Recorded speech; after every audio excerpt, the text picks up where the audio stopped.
کیا گھریلو، کیا مطلب، کیا گھریلو سالگرہ، کیا گھریلو نان بائی کے لیے سالگرہ کی تقریبات یا سالگرہ کے لیے کیک فروخت کرنا جائز ہے؟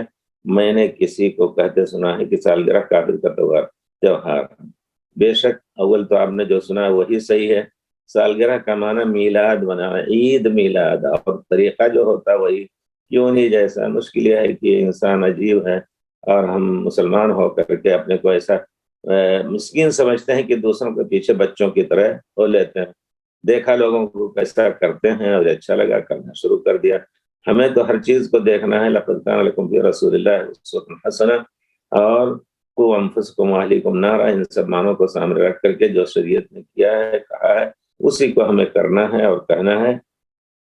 تو اب سالگرہ یقیناً یہ کافروں کا تہوار ہر ایک کے گھر میں یہ چیز ہوتی ہے، یا یہ کہ سالگرہ حضرت عیسیٰ علیہ السلام کے بچوں کا بھی جو مناتے ہیں، اللہ کر کے ماشاءاللہ بتیاں لگاتے ہیں اور پھونکاتے ہیں اور اس کو بجھاتے ہیں، کیا کیا حماقتیں یہ سب۔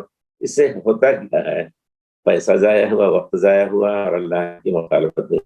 تو اگر حضرت عیسیٰ علیہ السلام کی سالگرہ بھی اسی طرح مناتے ہیں تو بے شک یہ علماء نے اس کو حرام کہا ہے، اور تشبہ بالکفار ہوا، ومن تشبہ بقوم فہو منہم، ان کا حشر اسی میں ہوگا۔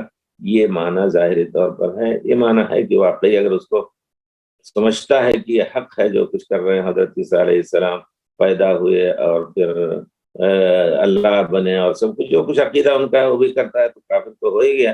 لیکن بہرحال یہ چیز حرام ہے۔ اور نان بھائی کو کیا کرنا چاہیے کہ اگر ایک مسلمان نان بھائی ہے تو اس قسم کی چیزیں وہ تیار ہی نہ کرے۔ سال بھر جس طرح تیار کرتا ہے اچھے سے اچھا، یعنی اخلاص کے ساتھ اور اچھی سے اچھی چیز تیار کرے، لوگ دوڑ کر کے آئیں گے، اس کی روزی میں کمی نہیں ہوگی۔